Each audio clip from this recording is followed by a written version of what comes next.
Thank you very much. Pakibati mo, sabi sa kanya, Happy Maulang Sunday. Come on. Tanong mo kung binaha ba siya.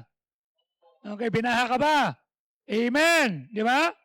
Ano sabi mo? Baha ka lang. We have here one of our brother from, Malolos, Bulacan. Si Kenneth Agana. Kenneth, tayo ka lang. Okay, shall we say? Kay Pastor Dan Sapanta siya. Okay, please sit down. Thank you very much. And Dan Sapanta's ministry is one of the fruit ng San Fernando, Pampanga. Isa sa mga Temple Baptist Church. And when you go there, you will be amazed at the beautiful monument of God's grace.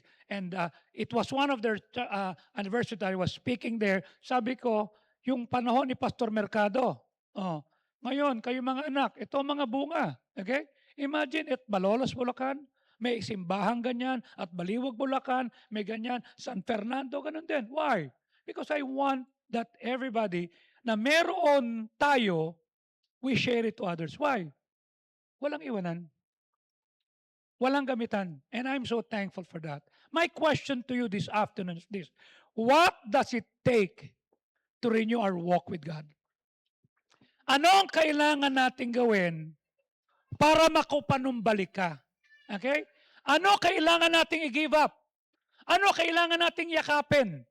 Kasi gusto kong maintindihan nyo, walang revival, walang spiritual renewal, ito'y kung hindi tayo magsisimula to return to God, to remove the idols that compete with Him, and renew our commitment to walk with Him. Spiritual renewal will always begin pag may inalis tayo. Who is between you and God? Trabaho? Boyfriend? Girlfriend? You see? Kayo mga young people, baka mamaya, Ryan, ngayon, faithful ka. Nakikita ko. Di ba? Papatuloy ka. Kahit binugbog ka, nagpatuloy ka. Tama? Pero tanong, pag nagkasyota ka, at sabi ng syota mo, Katoliko ko magsimba ka dito. Huwag kang magsimba dyan. Hindi ka na magsisimba? Tapos sasabihin mo sa akin, karapatan kong pumili. Karapatan kong magsimba kung saan ko gusto. Pag pinagpala ka, pag nagtrabaho ka na, pag may school ka na, di ba I told you so many times, I arrange my schedule according to the schedule ng church services. I don't work on Sunday. Nagbabargain ako. I cannot absent on Sunday kasi ako moderator, kasi ako ang young people's president. And even if I am not that, andun na ako. Kasi noon nakita ko, pambihira, ang ganda ng Sunday, may fellowship, may preaching, natuto ako, binago ako, na-challenge ako, and then Monday, ikinakapit ko, pinamumuhay ko, at kung ano ginagawa ko sa church, yun ang gagawin ko sa trabaho sa school. Ba, nakita ng nanay ko yung pagbabago. Nakita niya yung maganda. Hindi na ako babalik doon. Bakit ko babalikan yung sinuka ko na? Why will I go back to kind of life na iniwan ko na? You see? Ang alam ng kapitbahay, ng tropa, ng barkada, ng kapitbahay namin, yung dating ako. Pero ang di na makikita, yung binagong ako, kung pareho pa rin ako kagaya ng dati. Di ba? Sama naman nun sasabihin, uy, nasan ka? Andito ako, ba't wala ka? Samantalang bisita yun. O kamag-anak mo yun. Kanya pagkalinggo, inaayos namin yan. Sometimes it takes a major and painful event. Huwag mo nang intayin na kanya ka magbabago kasi pinalo ka. Kasi may nung nangyaring major and painful event to awaken you para i-consider mo, kailangan ko ang Diyos, kailangan ko mag-renew, mag-return, at magkaroon ng pagbabago. Di ba I told you? I saw Pastor Benny suffered quadruple bypass.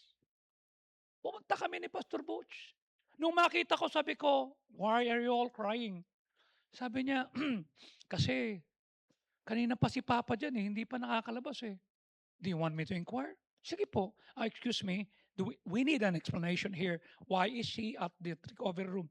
We would like to tell you, sabi ng doktor, he is operated and his operation is successful. Then why is she there? Kasi po may naiwang sponge sa loob ng dibdib niya. Procedure po kasi na pagkatapos ng operasyon, i-check up and may nakita pong foreign object, ito po yun. So you mean to say, yes, bubukahin na naman siya. For the second time in 12 hours. Yeah. Nagalit yung mga men. Pambira! Shh! Hindi kayo si Pastor Benny. Let him decide. Hindi, Pastor, that's malpractice. Yeah, I know. Demanda natin. Intayin natin siya. Hindi kayo inoperahan. Inoperahan siya. Sabi ko kay Butch, buti pala, dumaan tayo. Then pagkatapos ng operasyon, pumunta kami sa kwarto niya na gano'n siya. Are you okay? It's painful? Yeah. May tanong lang yung mga men mo, is it okay to ask you? Ano yun? Ididemanda daw ba natin yung doktor at nurses at itong ospital, Asian Hospital? Bakit? Let them hear. They saved my life. Other doctors gave me 10% to leave, but they gave me 50%. Are you sure? Congressman ka. Sitting congressman ka. Pag dinimanda natin yung practice, kikita ka na mga $20 million. Ayaw mo yan? Parang tinutukso mo ko, no, I'm playing the devil's advocate. Demanda natin. No, they helped me to be alive. Tapos maniniwala ka doon sa sinabi ng 18 Marines na may maletas ang tinanggap? Are you following me? I was there. I saw it. I heard it. Ito naging decision ko. Jerry, will I wait? Na magkaroon ako ng sakit at magkaroon ako ng quadruple bypass bago ako magbago ng lifestyle? Are you with me? Paul, do you want to be in that operating room? Sometimes the Lord will allow adverse and major painful events para magbago tayo. Pero tanong, ba't iintayin pa natin paluin tayo? Ba't iintayin pa natin masaktan tayo? Pwede naman tayong bumalik, pwede naman tayong magpasakop, pwede naman tayong magsabing, Lord, I will renew, I will remove, I will return. As we grow older, and by the way, we're not young anymore. Am I right? We grow older. We don't need to settle sa mga routines ng life. Gigising, maliligo, mag-aalmusal, pipila sa MRT, pupunta sa trabaho, magtatrabaho, uuwi, pipila, babalik ulit. No. Tapos pagdating ng Miyerkules, magsisimba. Pagkatapos pagdating ng Linggo, magsisimba. Pag sinabi may Bible study, magba-Bible study. No. Huwag tayong magkaroon ng routine. Huwag tayong maging komportable sa ating pagiging Kristiyano, sa pagiging katotohanan tayo papunta sa langit that looks little different from the average believer. Ako faithful. Siya umaga lang eh. Ako bumabalik ako ng hapon, then umatin ako ng Sunday school. Nagiging average believer ka na ang Diyos nagiging pangkaraniwan lang sa'yo. Nasaan na yung Di ba nung una kang makakilala sa ating Panginoon, tama? Wow! Tagal ko na nagbabasa ng Bible, ang ganda! Ibang klase! Wow! Nasaan na yung wow? Nasaan na yung stand mo dati? Nasaan yung sabi mong, wow, uunahin ko, Panginoon. Ba't ngayon huli na? May nakilala ka lang. Nagkaroon ka na ng crush. Nagkaroon ka lang ng school. Nakapag-aaral ka lang. Nakapagtrabaho ka lang. Nasaan na yung wow?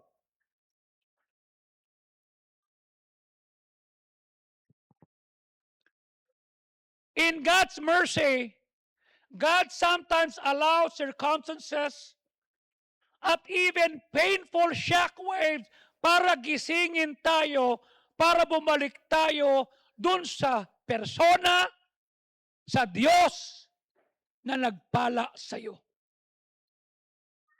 Can I just ask you, The Lord loves you when we're unlovable. The Lord loves you when we're hurting Him. Minahal tayo ng Diyos nung balasubas tayo, sumasagot, namumuhay sa mali, pasaway, walang direksyon. That's how God loves us. Kaya pag naiintindihan ko to, yung nanay ko pinamigay ako, ang Diyos hinanap ako, ibang klase yun. Ang nanay ko, hindi ako pinabiyang mahal kita. Ang tatay ko, hindi ko naramdamang niyakap niya ako. Ang Panginoon, ramdam ko eh. Ang tanong, hahayaan ko ba? Na kailangan paluin pa ako? Kailangan magkagulo pamilya? Kailangan masaktan pa kami bago ako bumalik? God normally speaks to us through His Word. Okay? May preaching. Nagbabasa ka ng Word of God. Tama? Sa conviction ng Holy Spirit na dinadala sa ating puso. Pag binabasa mo to, Holy Spirit, babasahin ko po yung iyong tabak. Pwede po bang ituro mo sa akin kung ano mang katotohanan ng ire? Kanya nga yung iba pagka nagbabasa sila, sabi nga nung mga taga-naga, Pastor, ngayon lang namin nakita. Yung John 3:16, 12 words pala yung sa taas, then Son yung gitna, 12 words dito. Yeah, hindi kami nagtataka. 12 words ang nasa taas, tapos 12 sa pa, at ang pinakagitna, only begotten Son, Son. Ang nasa gitna si Kristo in John 3:16. At doon umikot, and they said, wow, ngayon lang namin nakita yan, Pastor. Kasi binabasa nyo lang eh. Now, who taught you that?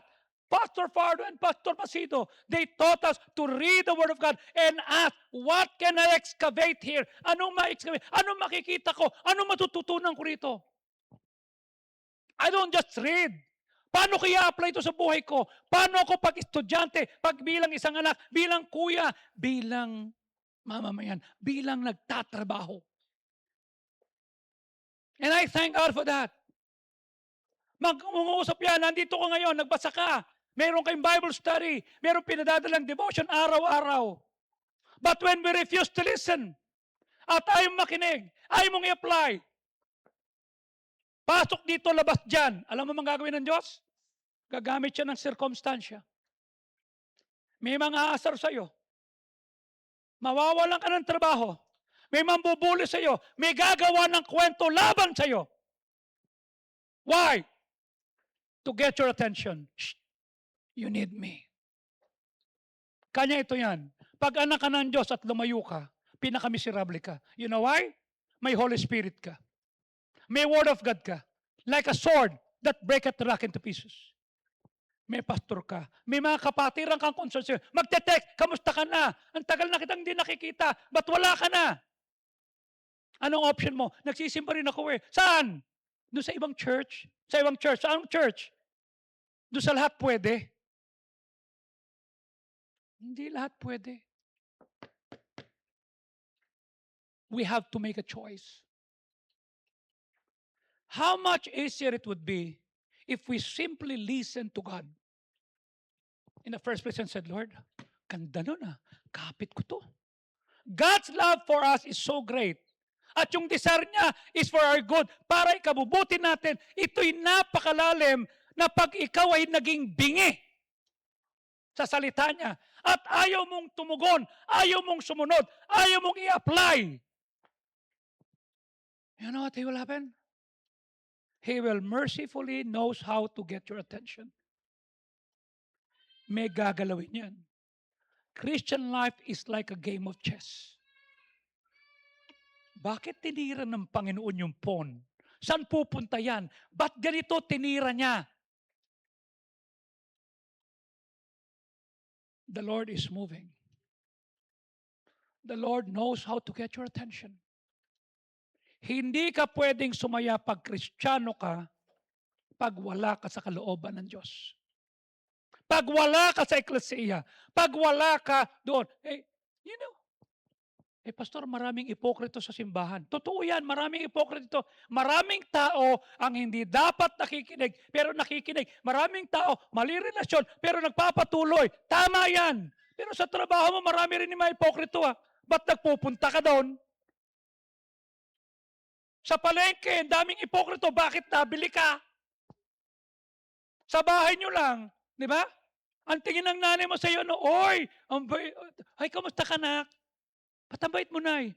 Sweldo na bukas kasi. Pag hindi mo nabigyan yan, Ano sabihin? May mga tao ritong kapal ng mukha, sumuweldo na, hindi man lang magparamdam.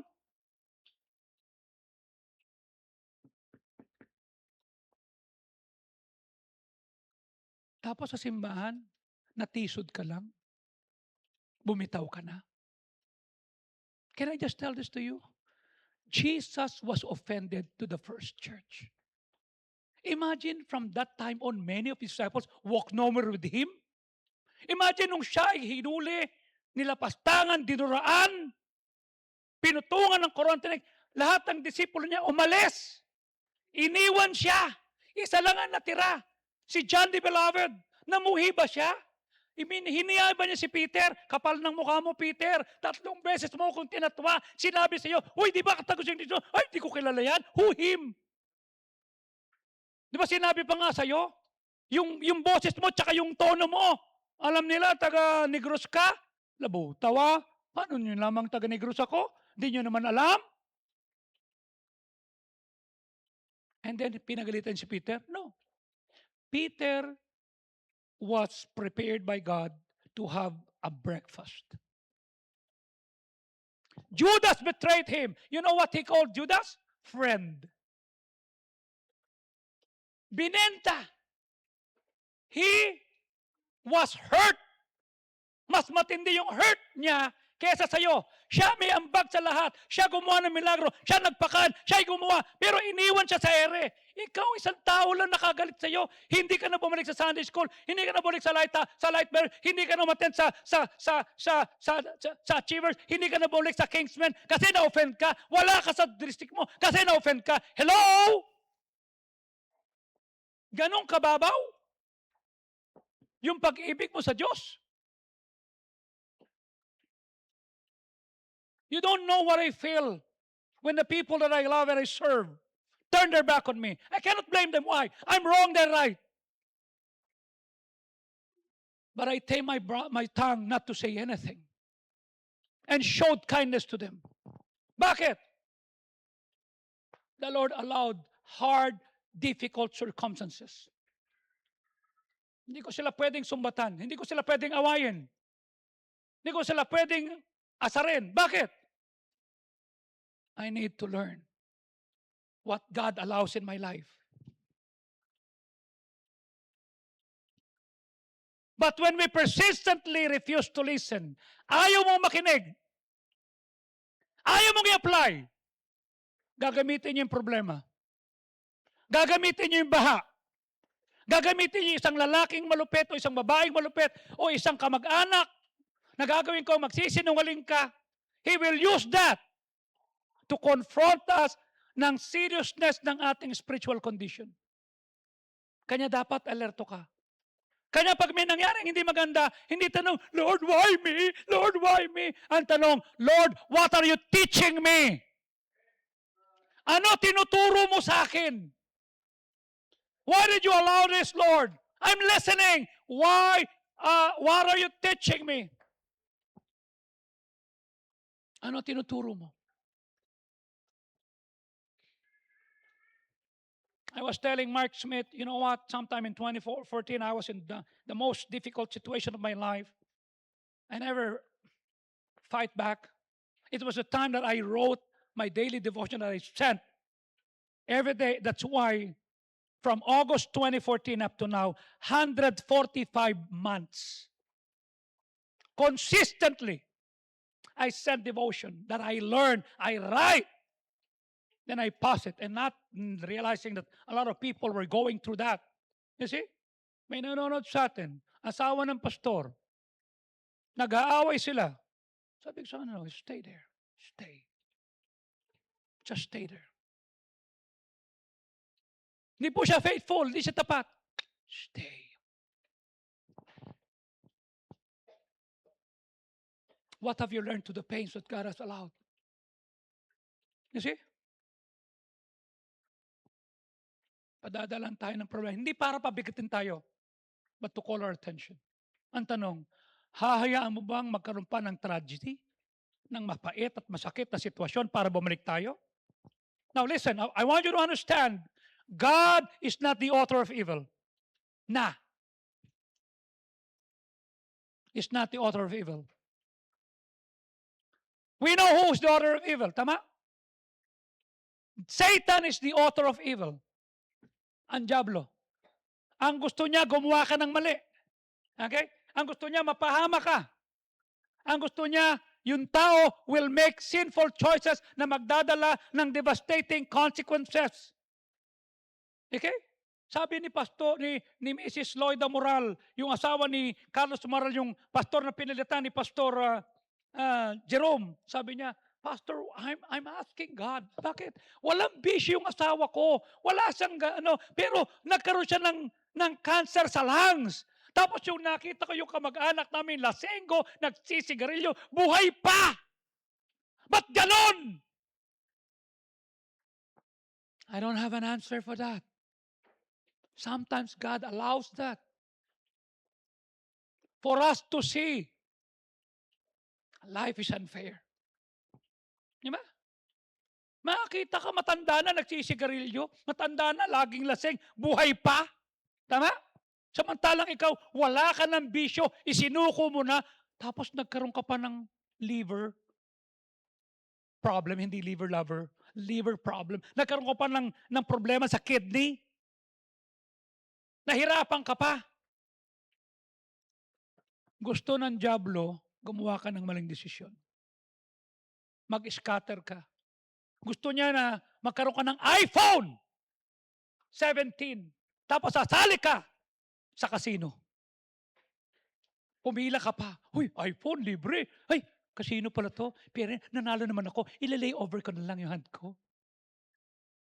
Hahabulin ka niyan.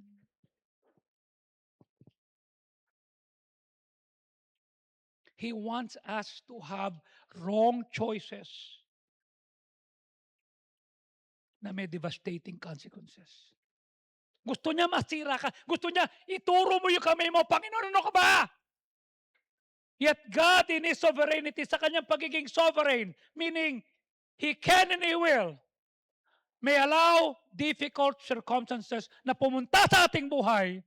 Gagamitin yan to expose, ihayag, ilabas, ipakita, to reveal anong mali sa ating puso.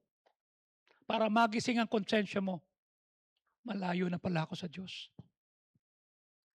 Tanong, sino ba at anong dahilan bakit nagiging tinik sa laman mo yung kaaway mo ngayon? Sino ba nakipagkaibigan sa kanya?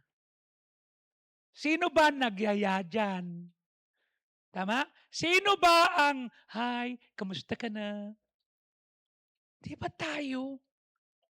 Tayo yung unang umikim ng unang tagay.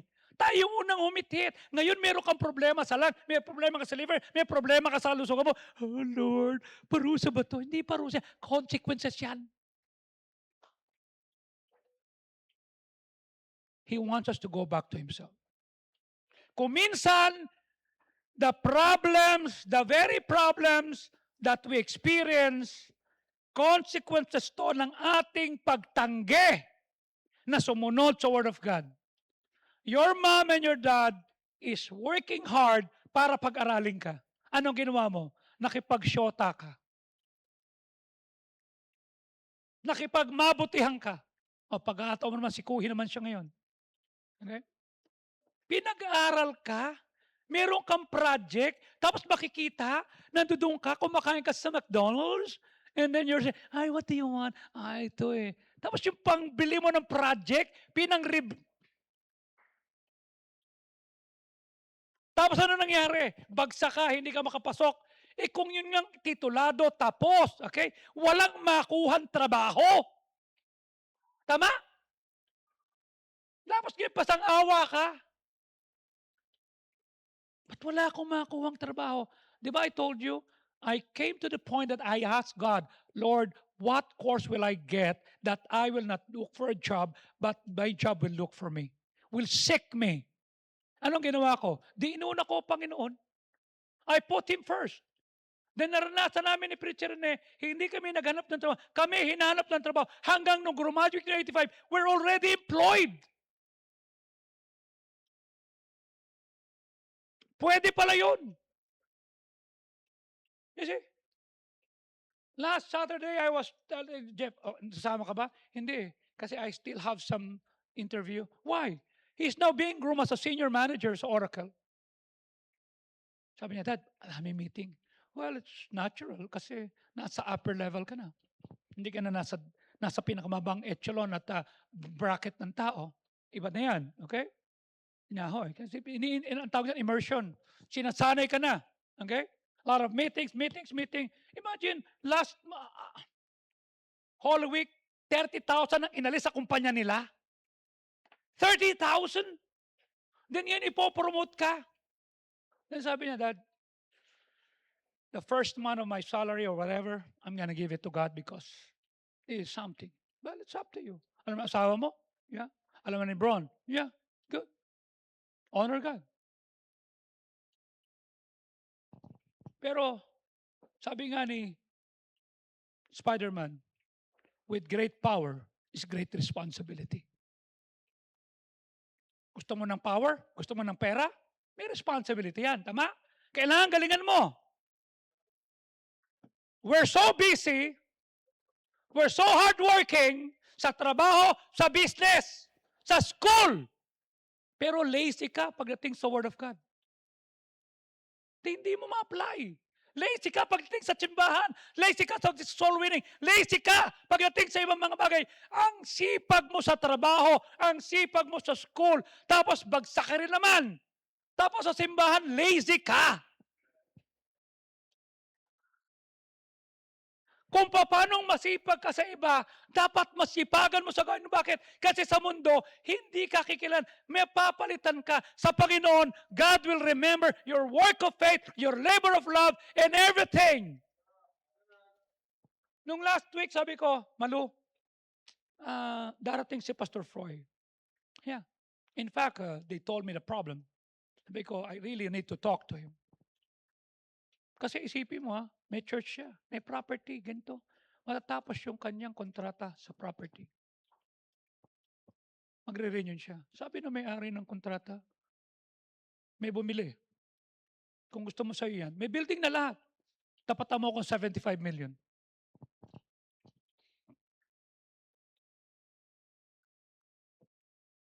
Pag may 75 million ka sa'yo yan, yan to, anong gagawin ko? How long? Kala ko sa'yo yung property. Hindi, naglilis lang kami. That's what I'm saying. You're okay? I'm looking for a place. At pag wala na kami makita, kanyang kinausap kita, I'll ask permission from you na kung pwedeng magamit namin ulit yung Hotel Enrico Quezon. Kung saan kami nagsimula. Back to Bethel ka. Imagine, ang ganda ng church niya. Maayos. May building na. Binenta yung property. Tapos, bayaran mo ng 75 million.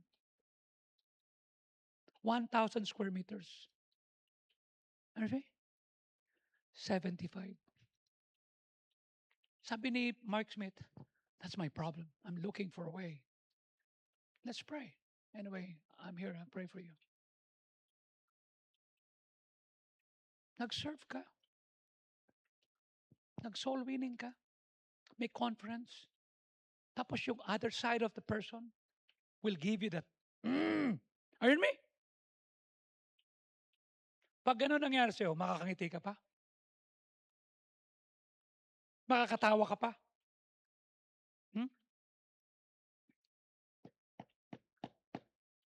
Tamang maging busy ka sa trabaho mo, sa pag-aaral mo. Tamang i-maintain mo yung status mo. Sa negosyo. Pero huwag ka maging lazy sa Word of God. Huwag ka maging lazy sa simbahan. Huwag ka maging lazy sa mga dahilan kung bakit pinagpala ka. That's why I've been saying, alisin mo ang Bible Baptist Church of Pasay sa buhay ko. I don't know who am I. Hindi ko alam kung sino ako. That's why last Thursday, I went to Pastor Fardo. Pastor, can I have a evening you? Bakit? Just want to eat with you. Nagdala ako ng pagkain, everything. Kwentuhan kami, tinapambangos, everything. Doon lang kami. Sabi ko, tay, next year, 40 years na yung GTBA. Oo nga. 40 years na tayo. 40 years now when I turned my back on my job just to be your staff. And I thank God for that. 40 years na tayo, Fair. Matanda na. I was 37 back then. Now I'm 62. And I still love it. Wala akong regret. Ginaling ako sa trabaho. In fact, the people at my job at Sprague, they said, they always talk about you. You're the only one who turned his back on a job. Nasa promotion ka, ang laki na sinusweldo mo because you want to be a part of the church. Well, that's my decision. Did I regret it? Nah. I love it. Bakit? Doon ko nakita yung biyaya ng Diyos. Doon ko nakita that God will add all things. We read, we memorize. The question is this, do we apply what we have learned? Binasa mo. Forgive them that hurt you. Nilagtawan mo. Hindi pa ako ready dyan. Nakita mo, di ba? Do we apply? Pinagpala ka, do you give back to the Lord what God has blessed you? Binigyan ka ng edukasyon. Are you winning souls in your campus? Are there people being added to the church? You see? Just try to imagine. In your workplace, you will not be remembered. In heaven, people will come to you and say, hey, thank you. I want you to do something. One soul, one family, one home. Do something. Don't stop and do nothing. Apply natin. Look, itong sitwasyon sa chapter 35, makita mo si Jacob. The crisis began in his own family. Pagkatapos na si Jacob bumalik sa Canaan, yung anak niyang si Dinah ni-rape ng mga anak ni Hamor, yung ruler ng area. Bakit? Before he left, he made a promise. You will be my God. I'll give back the tent to you. Wala pang law nun, wala pang law. Wala pa yung 10 utos, wala pa. Okay? Nakalimutan niya yung Bethel. Nakalimutan niya yung lugar na kung saan siya nangako. Nakalimutan niya, ba't siya pinagpala? Anong ginawa ng Diyos? Yung anak niya ni-rape. Kaya mo yun, Ramil? Na isa sa mga anak mo lalapas tanganin? Are you with me? Genesis 34:1 and 2. At lumabas si Dinah na anak ni Leah na pinanganak kay Jacob at nakipag-inuman sa mga babae sa lugar. Hi, asan ka na? Andito na ako sa BGC. Oh good, kita tayo dyan. Nag-compromise. Verse 2. At nung nasa Shechem na siya, yung anak ni Hamor, the Hivite, nakita siya. Sabi niya, wow. Kanta niya. Anong ginawa? Kinuha siya. Anong ginawa? Nilapastangan siya. Anong ginawa? Nirape siya.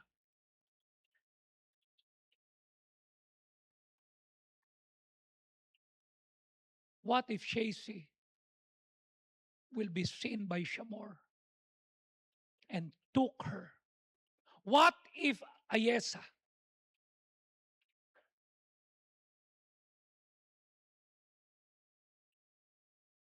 what if Cassie or Naish or Leah? Are you following me? Tumambay. Hindi dapat tumambay. Are you with me?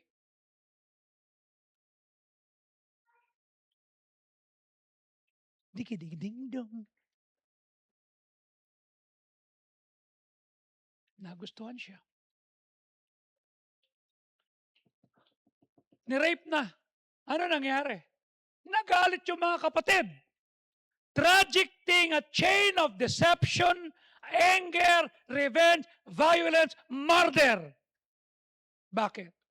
Jacob was not in the place where God started with him. Huwag kang pupunta sa lugar na hindi ka nangako sa Diyos. Nag-forward ka. Sasama ako sa MDO, sasama ako sa choir, sasama ako mag-teacher, sasama ako, full-time ako, pinangako mo yan sa altar. Am I right? Pag hindi mo tinupad yan, I'll tell you, God is not mocked. Series of devastating, tragic event. Mangyayari sa atin yan. Dinah's brothers were outraged. Nagalit sila. Pambihira, yung ginawa niyo sa kapatid namin, terrible yan. Gaganti kami. So instead of responding in a right manner, in a godly manner, anong ginawa ni Simeon at Levi? They responded with deception and vengeance. Gumanti sila. Ano ginawa nila? Sige na, patatawarin namin kayo. Pero lahat ng lalaki, magpatuli. Kasi Israelita lang ang tuli. Tinuli! Verse 25. At dumating ang ikatlong araw ng mga anak.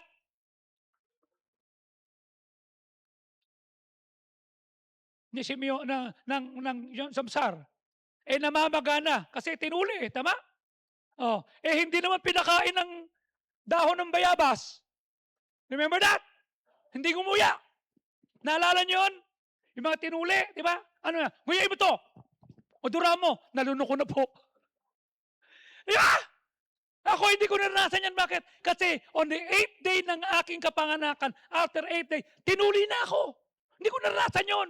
Langgas. Blah! Ito tinuli. Ginuya. Nakalimutan na nangyari. Namamaga. Anong ginawa ni Simeon at ni Levi, kapatid ni Dinah? Kinuha ang mga tabak at pinagpapatay lahat ng lakit. Paano kang lalaban magayong, teka lang, maga nga eh. Are you following me? Di ba deception yun? Di ba anger yan? Tanong, may nanakit sa'yo. Will you respond in an ungodly way? May nangapi sa'yo. By the way,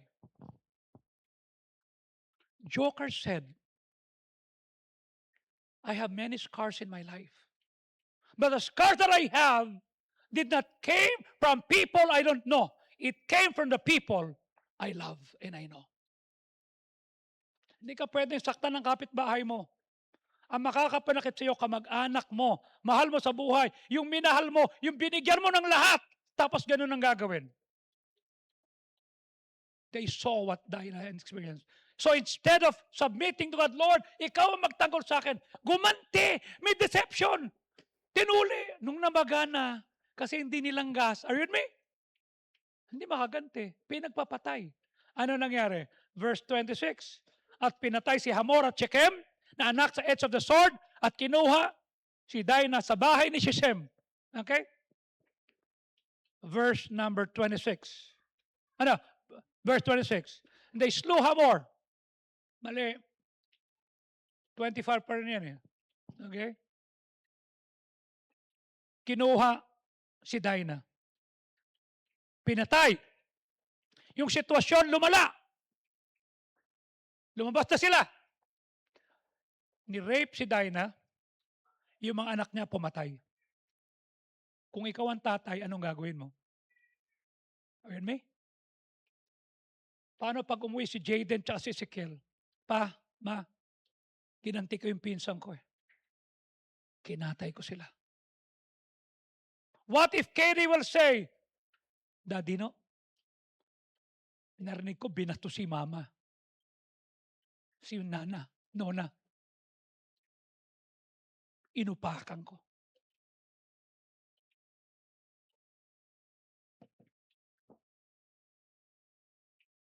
What did Jacob do? He rebuked his son. Why? Kasi yung lahat ng ginawa nitong si Simeon at saka ni ni ni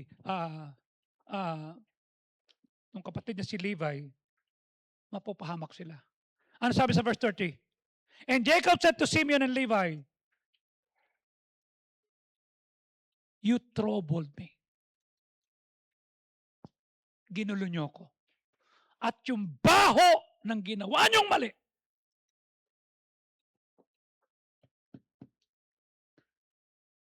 umilan lang.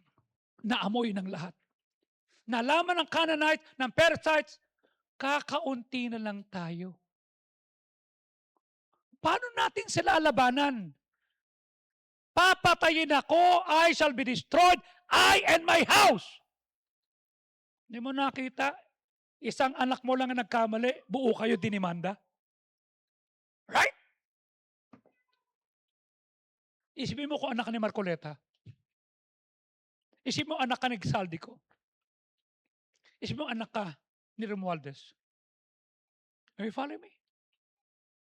Ginulo mo kami. Binagabag nyo kami. There was a deeper problem behind the crisis. You know what is that? Jacob had a history with God. Aldrich, you grew up in a church. You were born here. Your father is single when Rene brought him to the Lord. Your mom grew up in the Sunday school. You have a history sa church na ito. Kayong lahat na lumaki sa church, na naligtas, nag-forward ka, may pinangako ka, may nilapit ka. Ang tanong, naalala pa ba yun? Years earlier, nung tumatakas si Jacob kay Esau, nangako siya sa Bethel. Verse 20, at si Jacob ay nangako at sabi niya, kung sasamahan ako ng Diyos, sinamahan ba siya? Yes! Kung iingatan ako sa lahat ng pupuntahan ko, iningatan ba siya? Yes! And will give me bread to eat. Binigyan ba siya ng pagkain? Yes! Put raiment on, meron pa siyang Gucci. Meron pa siyang magagandang damit. Verse 21, ako'y babalik ng payapa sa bahay ng aking ama at ang Diyos ang magiging Diyos ko. Di ba yan ang prayer mo, Lord? Makapag-aral lang ako. Makapagtrabaho lang ako. Magkasweldo lang ako. Magkasyota lang ako. Magkaasawa lang ako. You will be my God. Pagalingin mo lang ako. You will be my God. Verse 22. At itong bato na to, ito'y naging altar niya. Ito'y naging altar. Ito ang magiging God's house. That was Bethel. At lahat ng ibibigay mo sa akin, yung 10% ibabalik ko sa iyo. Magta-tithe ako sa iyo. This is the first time that the tithe was mentioned. So ang tithe hindi lang pang Old Testament o pang Hudyo. Wala pang Hudyo. Meron ang ginagawa. Are you with me? Wala pa yung mga Exodus. Wala pa yan. Pagpapalain ko. He promised that if God would be with him, that God will protect me, that God will provide for me. At binalik ako sa bahay ng tatay ko. Ang Diyos magiging Diyos ko. At ibabalik ko sa Diyos yung ipinangako ko. Magiging cheerful giver ako. Tanong ko sa iyo, di ba ikaw rin to? Nagsimula kang estudyante, nagsimula kang manggagawa, nagsimula ka bilang isang empleyado. Ngayon pinagpala ka, nasan ka? Nasaan ang ministry sa'yo? Sumasaw-saw ka lang?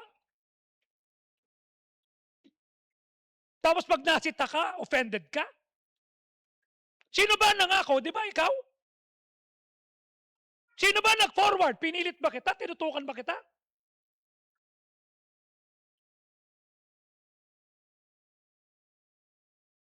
Are you with me?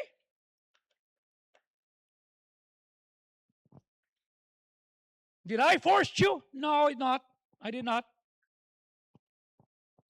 Ikaw ang nangako. May magkapitbahay, sabi ng magkapitbahay, nagluto ng adobo yung kapitbahay ko.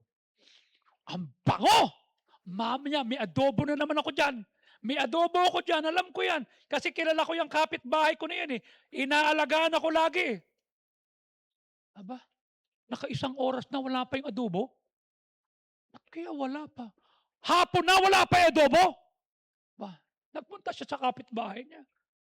Kapitbahay, di ba ikaw yung nagluto ng adobo? Ay, oo naman. Ba't mo nalaman? Eh, nalanghap ko yung bango eh. Ang sarap eh. Eh, kapitbahay. Oh, bakit ka wala pa yung adobo ko? Nakalimutan mo ko? Ay, hindi kita nakalimutan. Ang totoo niyan, ha? Naghanda ako ng adobo sa'yo. Kanya lang nung makita ko, wala na akong plato. Bakit? Kada binibigyan kita ng adobo, ng ulam, hindi mo binabalik yung plato. Naubos na! Eh gusto man kitang bigyan, wala na akong lalagyan.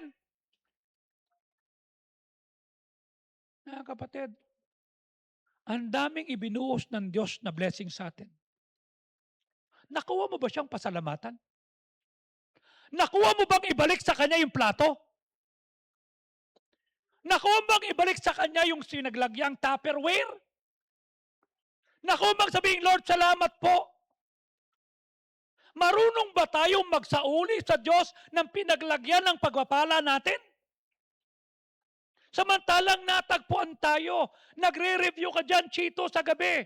Kayong dalawa ni... Sino yung kasama mo? Mandy. Mandy. Kalimutan ko na eh. Diyan kayo nagbabantay, tama? Nakapasa ka. Anong igaganti mo sa Diyos? Maging preacher kita sa Mozambique. Kaya mo? O kakayanin mo? Magso-soul winning ka doon? Magdadala ka ng gawain? Aalagaan mo sila gaya ng ginagawa na sa Dubai?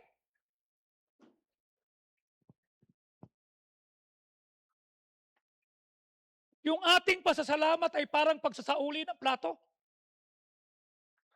Para sa susunod na pagpapalain tayo, may paglalagyan na naman ang Diyos sa atin.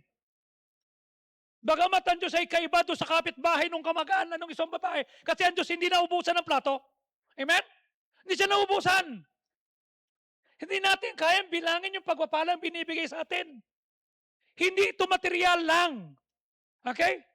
Hindi ito ari-arian lang. Meron tayong pagpapala na hindi kayang tumbasan ng pera, hindi kayang bayaran ng pera. Okay? Kagaya ng lakas. May lakas ka ba? Nakapanik ka ba dito sa hagdanan? Abay, pag nakapanik ka dyan, malakas ka. Bakit? Hey, matarik yan eh. Tama? Nakapaglakad ka ba mula doon hanggang din eh? Oh, lumakas ka. Oh, kagalakan. Nakakangiti ka ba? Blessing yan. Amen? Oh, kalusugan. Hindi ba maganda malusog ka? Kahit may ininda kang iba? Yung pag-iingat sa mahal mo sa buhay. Nakakauwi ba ng safe yung mahal mo sa buhay? Amen? Pumasok ang anak mo, nakauwi ng malusog. Hindi ba blessing yan? Yan ang mga tinatawag nating mga priceless possession. Pinasasalamatan ba natin ng Diyos araw-araw? Binabalik ba natin ang plato? Ha?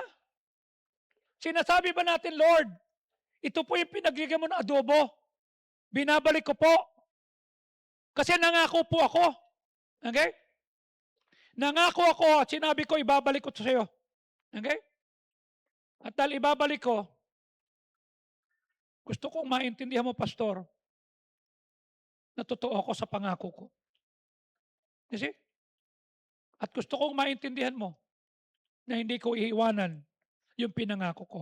Hindi ka kay Pastor Sako nangako. Sa Diyos, dito ka sa altar pumunta, kinilala lang namin ang commitment mo, natutugtog ka, kakanta ka, magsaserve ka, magpapatuloy ka, kay volunteer ka o hindi, you made a promise to God. Magso-soul winning ako. Magdi-discipleship ako.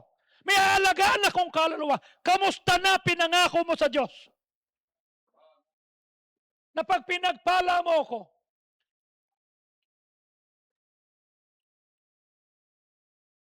pero mo ang Diyos nagbibigay sa iyo ng adobo, hindi ka marunong magbalik? Tapos magtataka ka, bakit ganon? Just try to imagine. Jacob made a promise, kung magiging Diyos kita, kung sasamahan mo ako, kung pagpapalain mo ako, iingat ang pamilya ko, makakabalik ako, then you believe in God, and I'm gonna give back. Anong ginawa ni Jacob nung pinagpala siya? Nawala siya. Nakalimutan niya yung Bethel. That's why the Lord said, hey, go back to Bethel. Go back to the altar where you prayed. Go back to where you make a commitment. May hinahanap akong sulat sa akin nung isang kapatiran na sumulat sa akin. Sabing ganoon, Pastor, nagagalit po ang pamilya ko sa ginawa kong desisyon. Gusto ko pong maintindihan nyo. Nandito po ako ngayon sa probinsya namin. Gumawa po ako ng desisyon na nagalit po ang nanay at tatay ko. Alam ko po kung bakit naging staff mo ako.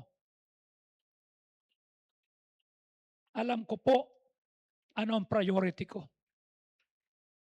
Alam ko po kung bakit ako nandito ngayon. Hi, Pastor. Ikaw na nga magbasa para mas maganda. Ikaw, Dan. Ikaw. Basahin mo to. Kumuha ka ng mic. Post ko na lang kaya dito. Ikaw, basahin mo to. Meron yan, huwag mo intindihin yan. Meron yan, pumunta ka rito. Magkakaroon yan, magic yan. Sige. Hi, Pastor. Kita mo? Sabi ko sa iyo pag tumuntong ka rito, meron yan. Basahin mo. Hi, Pastor. Sorry po, hindi po ako nakapagpaalam pag-uwi ngayong araw.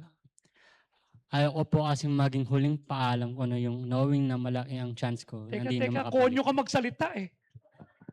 Yung maganda magtagalog. Sino yung pwedeng Alex, ikaw na lang. Basahin mo to. Hindi. Brin, ikaw na lang. Ikaw magbasa. Ikaw na lang. Kasi sulat mo naman to sa akin. Ikaw naman ang sumulat sa akin ito. Ikaw na magbasa. Para maintindihan mo yung pinangako mo sa akin. Okay, this message from Teka. 2019. Patong mo yung kamay mo sa Bible. You're under oath. Okay, sige. Message ko po ito noong 2017. Hi, Pastor. Sorry po, di po ako nagpaalam pag-uwi. Pag-uwi ngayon, ayaw ko po kasing maging huling paalam ko na yon, knowing malaki ang chance ko na di na ako makakabalik. Pastor, pumasa po ako sa ranking for public teacher dito po sa amin at kailangan ko nang mag-process. Pero ayoko po dito sa amin kasi alam kong di pa ako spiritually established at babalik lang ako sa dati at sayang yung 2 years na ginugol ko kung babalik lang ako. I'm very much thankful that GTBA is my first workplace and BBCP is my second family. Kasi I found my true self there. All my life, I've been dictated by my parent kung ano gagawin ko, even sa profession na kukunin ko. Kaya this past few months, di ko talaga alam ang gagawin ko, kung sino susundin ko. Pero ngayon po, Pastor, I had a talk with my parent and sinabi ko lahat kung ano gusto ko sa buhay, which is to be one of your lifetime staff in the ministry. And but of course, mag-aaral pa po ako para maging fully equipped sa ministry. Nagagampanan ko sa pagtuturo. Dalawa yan. Nung sinabi ko po yon sa kanila, alam kong di nila maintindihan, pero sabi nila sa akin, nakikita nila pagbabago ko Uy! at mga prinsipyo ko sa buhay Uy! na na-imitate ko po sa inyo. Uy! Inaantay lang pala nila ako mag-open up sa kanila. I'm very happy today kasi at least alam kong naiintindihan nila ako. All I need to do, ipakita ko po sa kanila ang pagbabago ko kasi na-notice pala nila yon ng mga ginagawa ko. This time, Pastor, di na ako mag-hold back kung dati sa pagtuturo lang ako magsisipag sa ibang ministry. Hindi na ngayon. Ngayon po, ilulublob ko na sarili ko. Babalik po ako this Friday, Pastor, pag nakakuha po ng tingin. Thank you po, Pastor, sa lahat. This time, alam ko na po ang leading sa akin ni Lord.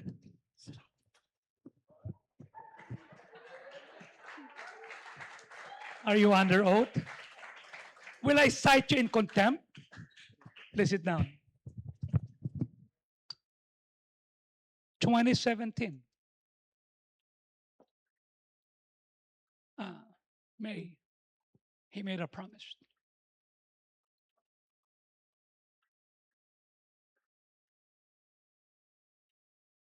Hindi kita pinilit. Tama? Hindi kita binribe. Right? Pag naging abogado ka at papasa ka sa bar, hindi ko sinabing kung papasa ka sa bar, will you still be my staff? Or are you gonna say, who are you?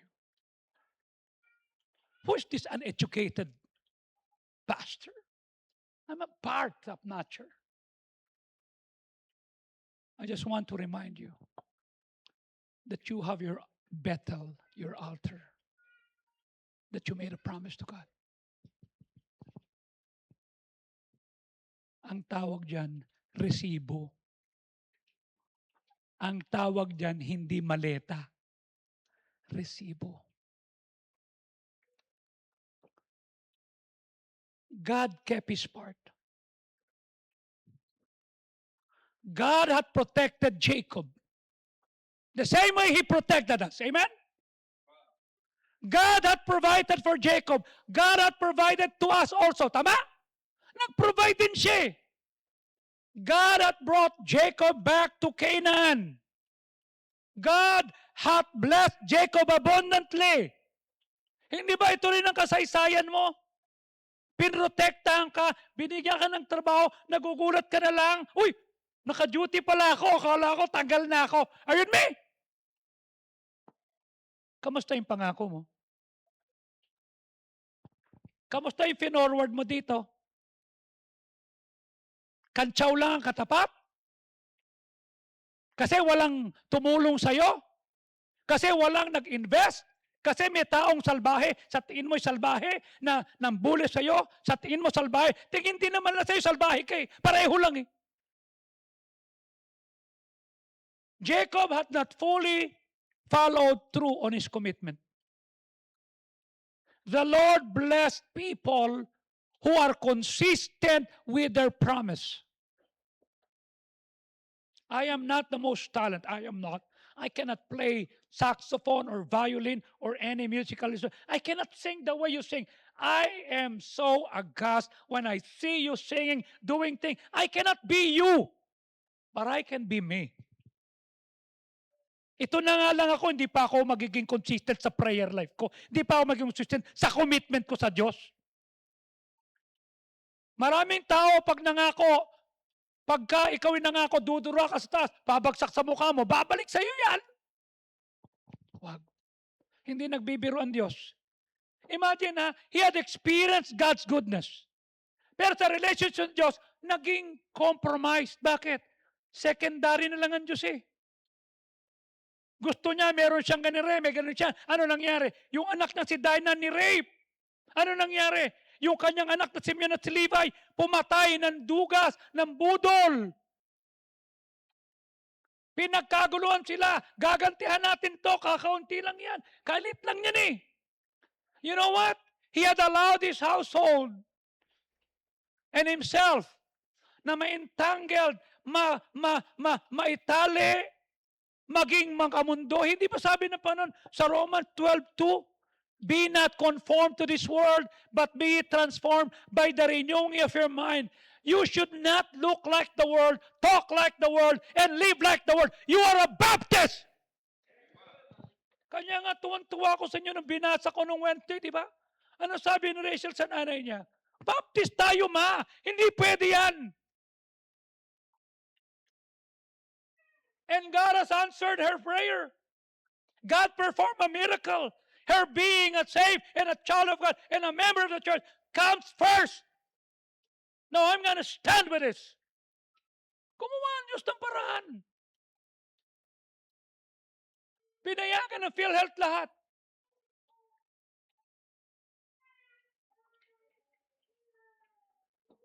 Huwag mong hayaan na pag tinignan ka, ano sabi ng tatay at nanay mo?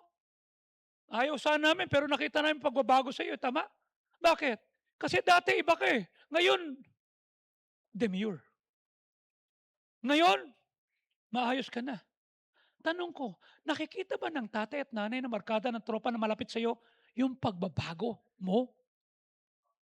Na ang Diyos priority mo? Do they feel it?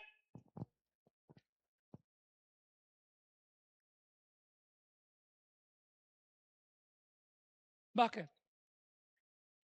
There were foreign gods in his household. Pagpasok mo sa bahay ni Jacob, merong yin-yang. Pagpasok mo sa bahay ni Jacob, merong gumaganong pusa.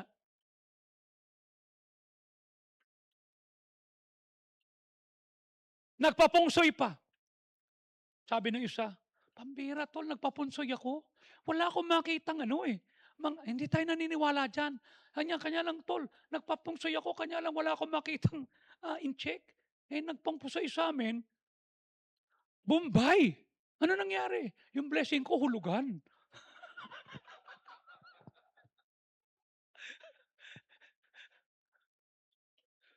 Hindi totoo yun. May pungsoy-pungsoy ka pang naiintindihan. Kanya no, makita na mayroong foreign gods doon, may mga idols and everything. Sabi niya, alisin natin to. Pero may mga, you see, suot natin to, bakit? Huwag tayo dyan. Bakit? May tumawid na pusang itim.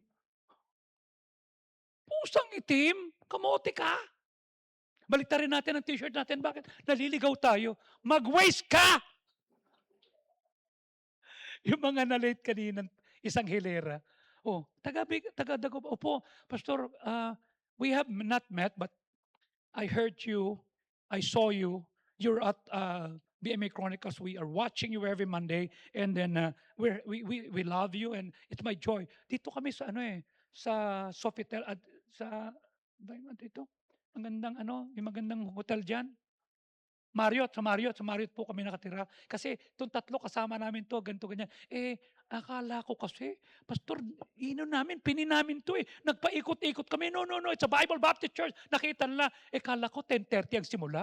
Tapos na pala 10:30. Hindi kasi inuna namin yung service, tapos Sunday school. Napansin ko, Pastor, sa dulo yung special number. Sa dulo, bakit? Sasabi mo, importante preaching, tapos announcement, tapos dadulo yung preaching, wala nang oras. Sabi ni the Mark Smith, I like that. When I go back, I'll follow you. You're serious? Yeah, I saw the rabbit. You don't get out. Now, that's true to me. What you told us, 2005, I always tell them. Kanya na makita niya, hey, guys, sabi niya mga member niya, this is the pastor that I always tell you. He told us the 4 dogs who were barking and just one stayed because he saw the rabbit. That affects me. Bakit? Na-convince ko yung maraming pastor to join in distributing gospel tract and soul winning and everything. You know what I'm saying? Sabi niya, I like you. I love you. Sabi ko, well, thank you. And I'm happy that you remember that. Alam mo, Amerikano, sabi niya, so when you're at Washington next year, will you visit us? Well, definitely. I'll go. Benny was there. He was there, then he went to Canada, right? Yeah. So they took a train. Okay. So, will you do that too? No. Why? He complained. Sabi ni Pastor Benny, Joey, sakit na ng puwet ko. Bakit? 2 araw sila nasa train. Akala niyo yung train nare-recline. Hindi, talagang ganun siya. Tapos sabi niya, pero kasama mo naman sila, lahat ng pamilya mo. Oo. Pero hindi lang masakit ang puwet ko. Butas na rin ang bulsa ko. At least bulsa, hindi maleta. Tawa yun ng tawa. Then we met. Sabi niya, yeah, you told me that you're gonna meet. Yeah. And I'm happy for your passion. No, I love your passion too. Imagine ang tangos ng ilong samantalang tayo, disappointed news. But he mentioned us to their church. Lalo na ngayon nakita nila, sabi niya, I'll tell them, your people. It's flooded, everything, and yet they came. And nakita niya dumarating. Sabi ko, that's what my pastor told us. I just continue what they did. Listen, his family, Jacob's family, became spiritually polluted, and Jacob had failed to deal with it. Hinahayaan ba yung anak mo na ginagaya yung napapanood sa TikTok? Lala.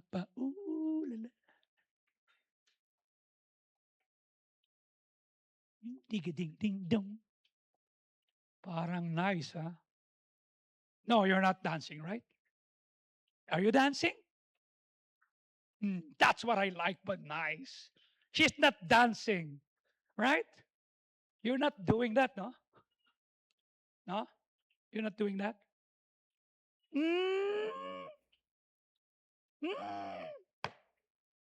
I think I know some person who is dancing and having a YouTube video and showing off. Ikaw yun, di ba?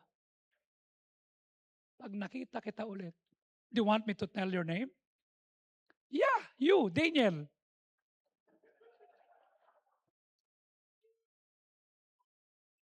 Dadapa ka sa akin. Dadapa ka. And why is it that you told me that it was Mrs. Metro who told you to dance? I confront, hey, why are you dancing? No, it is Ma'am Metro who told me this. Sino? Si Alex? Si Raju?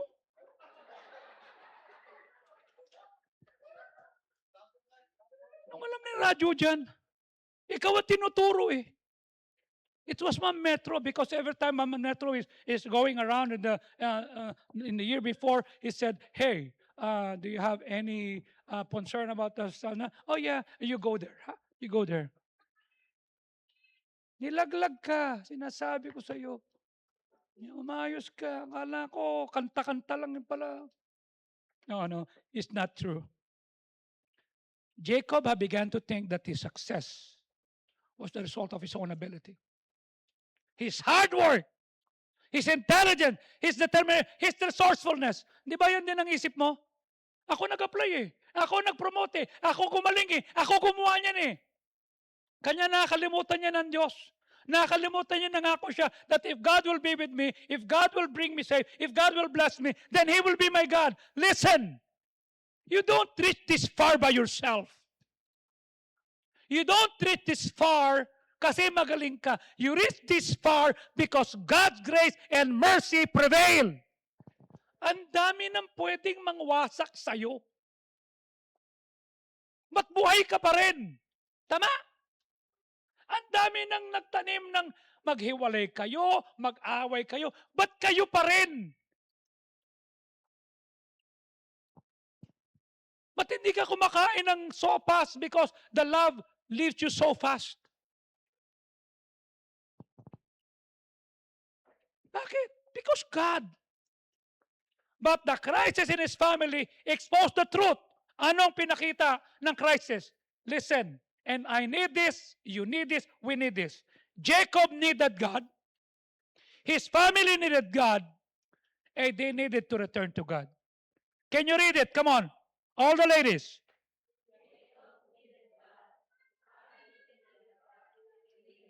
All the men read it.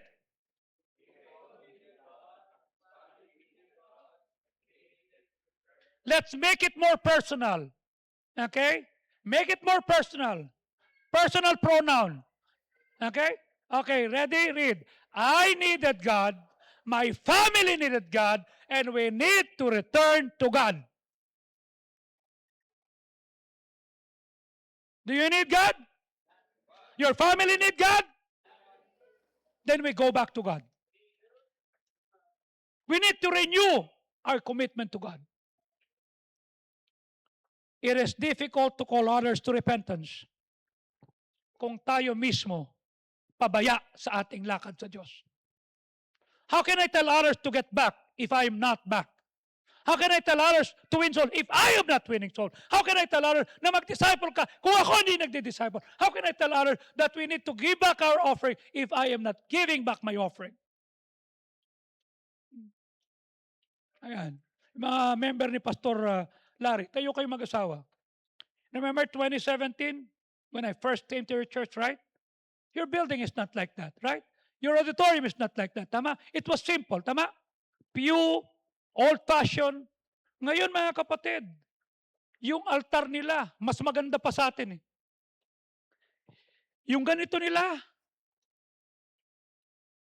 minsan may tubig, may mga isda pa. At bumibili sila ng mga bulaklak sa dangwa. Pinadi-deliver doon. Okay? Kanya pag nagpunta ka, nakapagsimba kayo doon, Rene, di ba? Oh. Pag Raimel, nakapunta kayo, di ba? Oh. Pag nakita mo yun, hindi ganito kalaki. Pero makikita mo, yung kakaiba. You see? They saw it.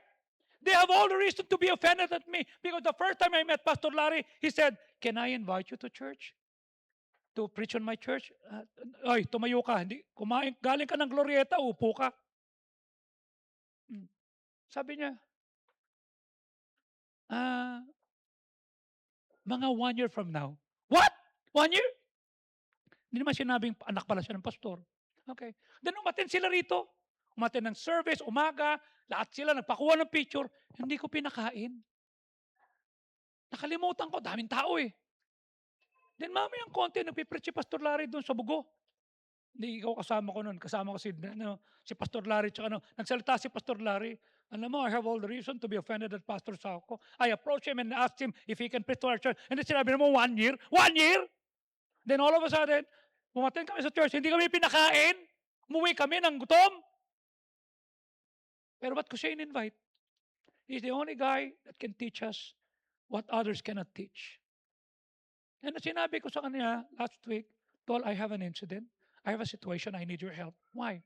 Isn't it that I will be your speaker sa 60th birthday mo? Yeah. I showed to him the ticket. Pastor Benny booked me ganito, ganyan. Ha? Sige, wala natin paraan.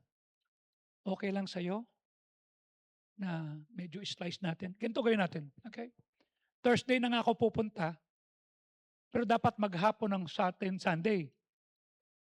Andun ako, umaga ka lang mag-preach. Then hapon, alis ka na para makabalik ka. Kasi bakit? 11 o'clock ng gabi, flight na namin, puntang Israel. Imagine he will pay for $3,400 each. So 6,800 na kami. That's almost $500,000. Babayaran ko, are you sure you want me to go there? I want you to be there. I want you to be with them. We will preach it at Israel. Okay. Sabi niya, your US visa, sama ka sa akin. Wala pa akong US visa. Tsaka na naintindi, ayoko pumunta sa States. Sige. Kanya, thank you ha. At gusto ko makita na kayong dalawa, blessing kay Pastor Larry. Dahil pagka hindi, gonna hunt you. Gonna make your life difficult. No. Please sit down. They're faithful there. I know them. And they are so happy. Pag pumunta ka doon, makikita mo, awesome. Ang ganda. Ibang klase. Davao del Norte. Panabo.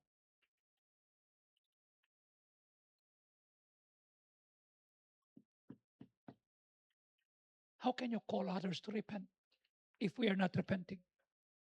It's difficult to lead our family spiritually kung tayo hindi lumalakad sa Diyos.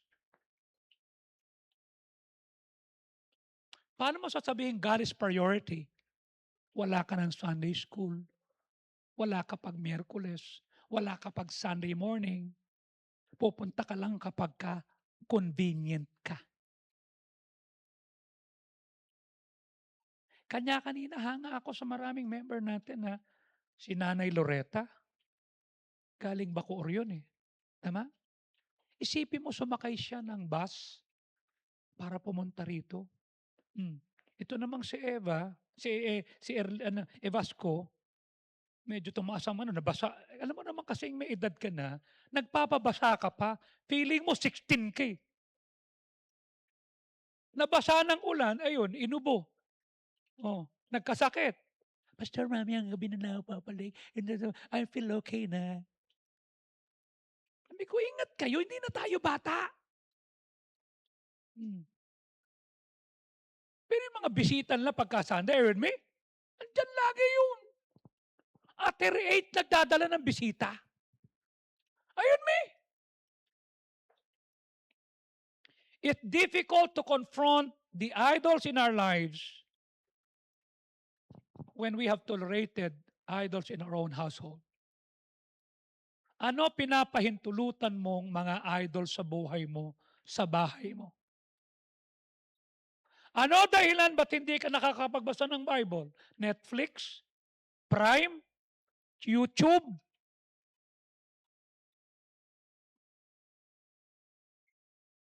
Minecraft?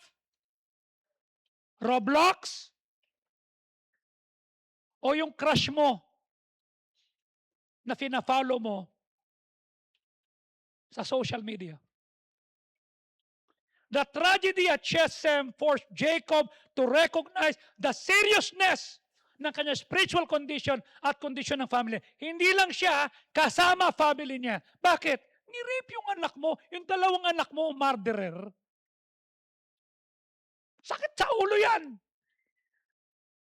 And yet, in the midst of the crisis, God spoke to him. Ano sabi sa verse number 1? Tumayo ka, kamote ka. Bumalik ka sa Bethel. Ano yung Bethel? Kung saan ka nangako, kanya imposibleng dito ka nadapa, sa ibang simbahan ka babangon. Dito ka nangako, sa favor ka pupunta.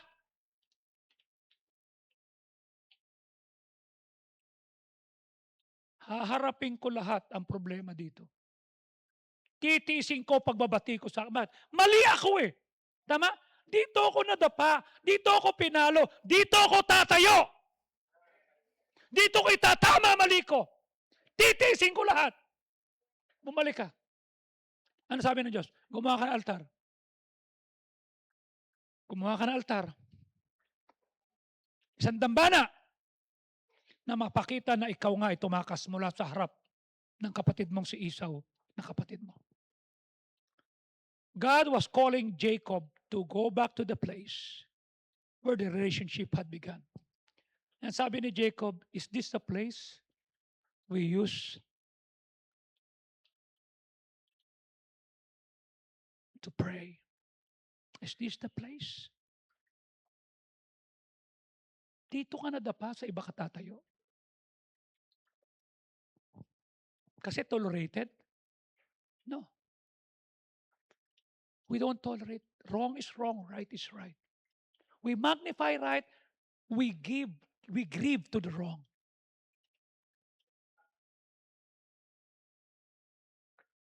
Ibabalik ka ng Diyos. Ire-reset ka kung saan ka nagkaroon ng tamang relasyon. And finally, Jacob responded. Anong ginawa niya? Verse 2. At sinabi niya sa kanyang pamilya, hey, tanggalin natin lahat yan.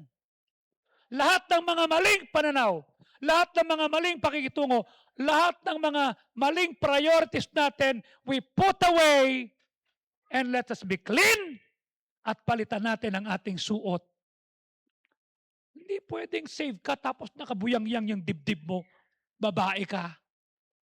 Hindi pwedeng save ka tapos pag tinignan kay halos patinunal mo, bakat na. Kanya yung mga tao sasabihin siya, hey, this is my eyes, why you're looking? You're revealing yourself, then you will ask me where to look? Put away the strange gods that are among you. Be clean. At magpalit ka ng suot mo. What does it mean? This was more than changing the relocation. It was a call to change their direction. Pababa ka na eh. Palayo ka sa akin, boy. Shh. Alisin natin yung mali. Alisin natin ang hindi tama. Mindset. Mindset. Naalala mo sabi ng Romans 1:16? Ano sabi ng Romans 1:16? Di mo ha? I am a debtor. Hindi, verse 15 siguro. 15. Taas mo ng konti. Yung I am a debtor, yan. Ako'y may utang, sabi ni Paul, sa Grego at sa barbarian, sa matalino at hindi nila. Ang mga Hudyo, ang utang nila, hindi sa inutangan nila, doon sa wala silang kinalaman. Ikaw, naiintindihan mo lang yung inutangan mo, right? Pero sabi ni Paul, may utang ako sa Grego. Hindi lang kaano-ano.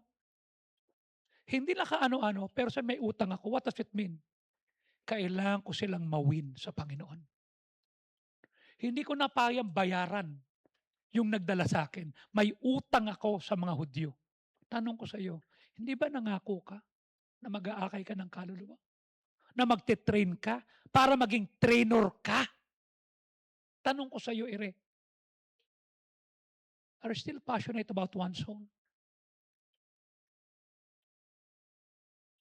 May utang ako sa Hudyo, sa barbarian, sa matalino at sa hindi matalino. Ano sabi sa verse 15? Okay? Ready na akong mag-preach. Ano sabi ng verse 16? Ay, hindi ako nahihiya sa Ebanghelyo. Ibibigay ko to. Sabi mo, magdadala ka ng bisita. Sabi mo, mag-aakay ka. Napagod ka lang sa chukbol, wala ka na. Natulog ka na. Dapat kasama ka sa soul winning. Tapos si Wayne lang ang nakapag-akin ng kaluluwa. Ikaw, Steve, wala na. Ay, nabanggit. Am I right, Wayne? Di ba? Tama ba ako? Ikaw lang yung nakasama kasi isa napagod sa chukbol. Di ba? Pangako mo sa Diyos yan eh. They were going back to Bethel, but before they go back, they have to put away their idols. Ano yung idol? Anything that comes between you and God. It might be your cell phone. It might be a relationship. It might be a business. It might be a school. It might be your priority. Anything that comes between you and God. Ito po ang message ng Genesis 35.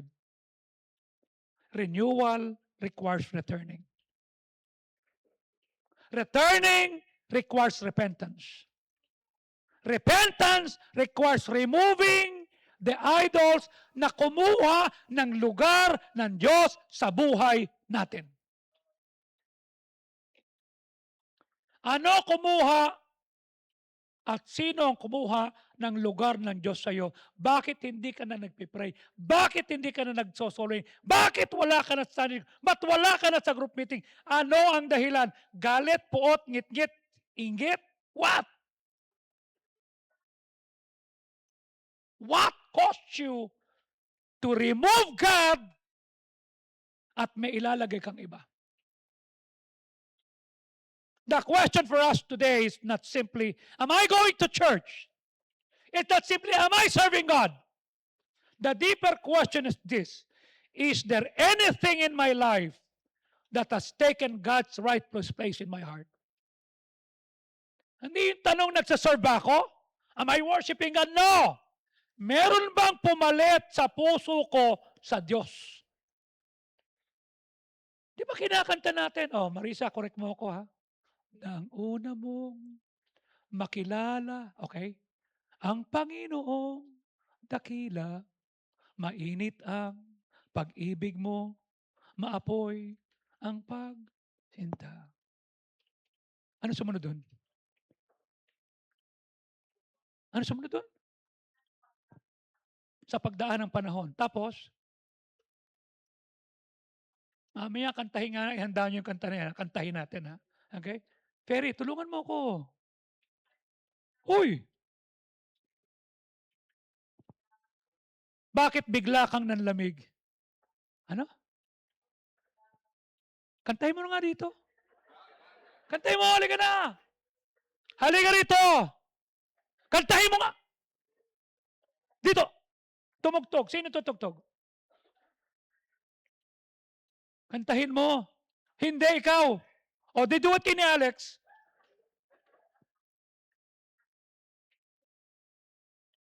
Hindi mo kaya? Ha? Eh, ba't kung makaganon kapag may kumakanta? Ang wagas. O, Alex, kantahin mo rito. Kantahin mo. May kopya kayo? Ha? Ang title? Di ko alam. Init ng unang pag-ibig. Okay, hanapin nyo, ha? Handa natin. Kantahin natin mamaya. The deeper question is this. Is there anything in my life na inalis ko ang Diyos? Before Jacob could renew his walk with God, he had to deal with the idols in his household. And sometimes before we can renew our walk, ano ang dapat mong itapon? Ano ang dapat mong alisin that come between you and God? Ano mahalaga sa iyo ngayon, Jabez? God or your business? God or Kari? God or Jacoby? Alam mo ang ginawa ng anak ko kanina? Habang nandito kami, pumunta sa harapan, sabi ni Titus, who's he? He's from Baguio. From Baguio? I never saw him. You saw him now. He'll go to Baguio. Dahil sumama rito eh. Nagtampo yung bata. Did my father told you na kakanta ko? Wala. Tinik lang niya. 17 sila. Hindi niya sinabi, Papa, hindi mo pala sinabi, kakanta ako eh. No one told me that. Anyway, pag kumain tayo, kumanta ka. Ha? Kala ko pa naman kakanta ako sa church. Church din yun. 2 or 3 will gather together. The Lord is there. Ano mahalaga sa'yo? Yung pangarap mo ba, kasama ang Diyos? Gusto ko na mag-abroad, kasama ba ang Diyos dyan?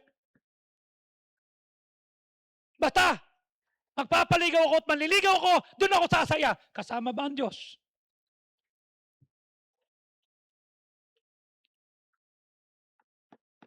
The focal point is the basis for the 3 reasons why Jacob and his sons and we ought to get rid of our idols. What does it take to renew our walk with God? Ituloy natin sa Sunday. Introduction pa lang to, ha? Okay? Tawa ka ng tawa, hindi ka na nga natulog eh. Di ba nakakatawa, hindi ka nakatulog? First time yun! Kasi pag lagi kita nakikita pagka nabipitch ako, ganun ka na. Ngayon, hindi ka nakatulog. Blessed ako sa'yo talaga. Okay? Listen. What takes God's place? Ready na kayo sa kanta? Let's all stand up and let's sing that song. Show it. I love that song. We grew up singing that song. And this is a chance for us to check. Am I okay with God? Am I still in love with God? Is there anything in my life or any person in my life that has taken the rightful place of God in my life? Sino nakilala mo? Sino? At ano ang naging dahilan? Bakit wala ka na sa lugar na kung saan ka nanalangin? Okay? Before we can renew, we have to remove. Before we can renew, we have to return. Remove, return, renew. Since this is our revival night,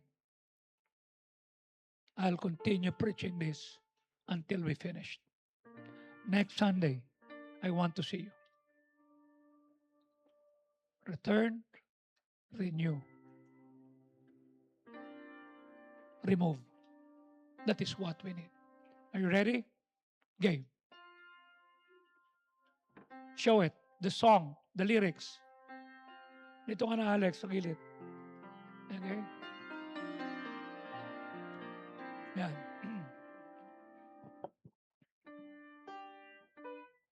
O kahit ano lang muna, kapain na lang niya habang kumakanta tayo. Yung nakakalam ng kanta, kumanta. Okay? Okay? Turo ka ng turo, tinatawag kita, ayaw mo lumapit. Sino? Si Raju? Larlins. O Larlins, halika raw. Ikaw ang tinuturo. Ano to eh, makapili to eh. Okay, let's sing this song, okay? You sing with us, okay? Nang una mong nakilala ang Panginoon dakila,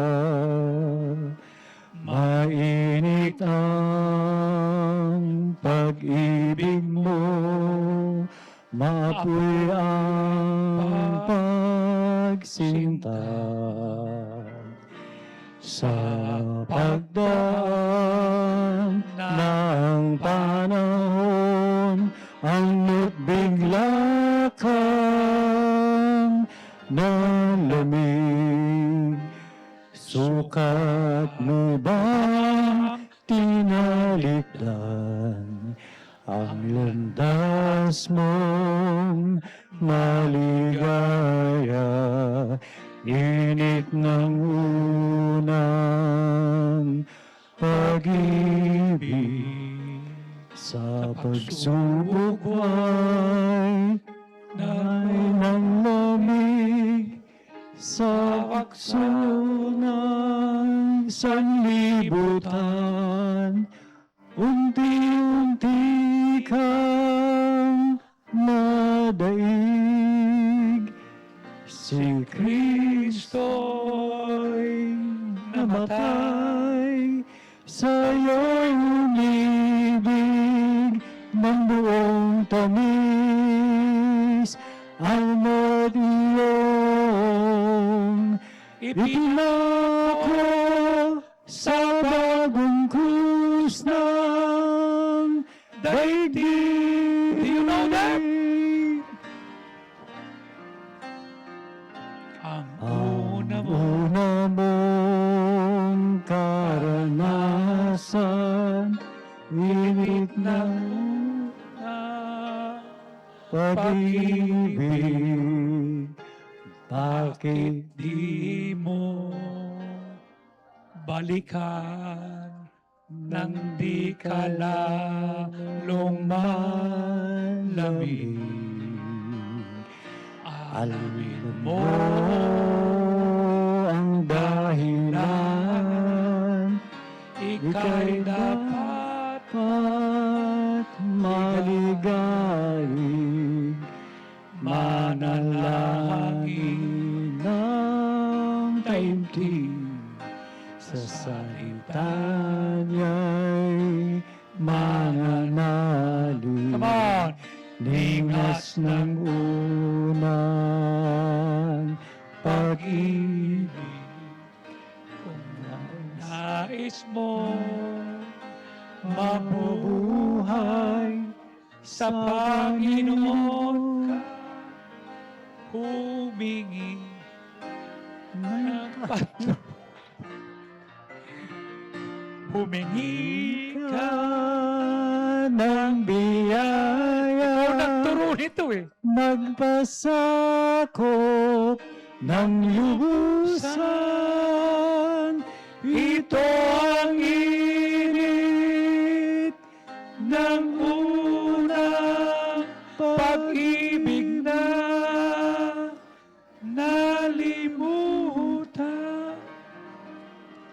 Yeah. Nakakatawa, di ba? Pero ikaw yan eh. Tama? Ako yan eh. Tama? Ang dami nating pinangako. I want that song to be sung Sunday night. Okay? Kantahin natin. Ha? I want everybody to know that song. Yan ka dati. Di ba? Yan tayo dati. Who took place of God? Is there anything or anyone that has taken the rightful place of God? Sino yan? Ano yan? Balik lang tayo. Father, we thank you. Help us to remove so that we can return, so we can renew. Patawad kung magaling lang kami mangako. Tapos pagkatapos, makakalimutan na namin. Nakalimutan namin, ikaw ang nagpala, ikaw ang nagbasbas, you kept your part, you protected us, you provided for us, you brought us safe, you blessed us abundantly, but we never followed through on our commitment. Lord, I'm sorry. I'm sorry. We're so busy, we're hardworking in our job, in our business, in our school, but lazy when it comes to the Word of God. Yes, we read, we memorize, but we do not apply what we learn. I'm sorry. Rebuke us, Lord. Rebuke us.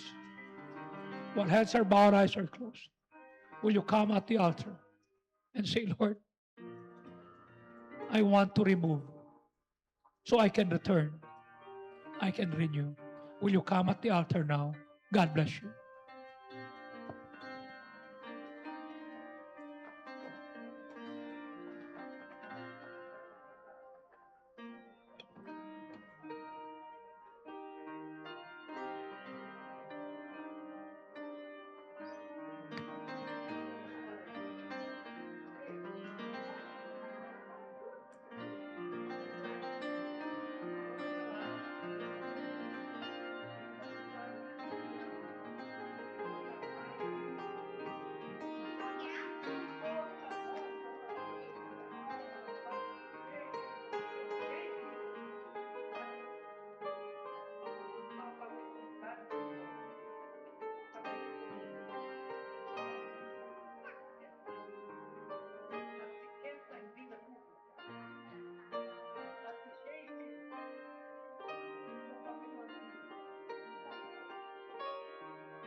I want you to go to your family and make a promise that you will remove all the idols that comes between you and God.